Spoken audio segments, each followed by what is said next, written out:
programang ito ay rated SPG, striktong patnubay at gabay ng magulang ang kailangan. Isinama nga ni Ramon si David sa firing range para turuan itong gumamit ng baril. Ipinakita ni Ramon kung gaano siya kagaling bumaril. At noong si David na ang gumamit ay napakalampa nito at hindi man lang makatama. Kaya napatanong tuloy si Ramon kung anak niya ba talaga itong kaharap niya ngayon.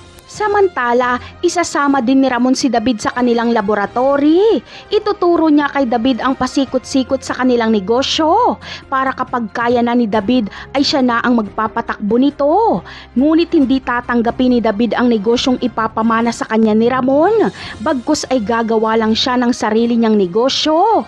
Kabilang banda naman ay nasa alanganin nga ang kalagayan ni Bubbles at Tanggol. Nagsidatingan na kasi ang mga responding kapulisan habang ang target nilang si Congressman Sibilya ay nakalabas na ng building. Ngunit posible kayang isa si Rigor sa mga rumisponding pulis? Ano kaya ang magiging reaksyon ni Rigor kapag makita niya si Tanggol? At ano kaya ang gagawin ni Tanggol kapag mahuli ni Rigor si Bubbles? Babanatan niya kaya si Rigor? Mailigtas lang si Bubbles? Yan ang aabangan natin sa mga susunod na episode ng Batang Quiapo. Paalam!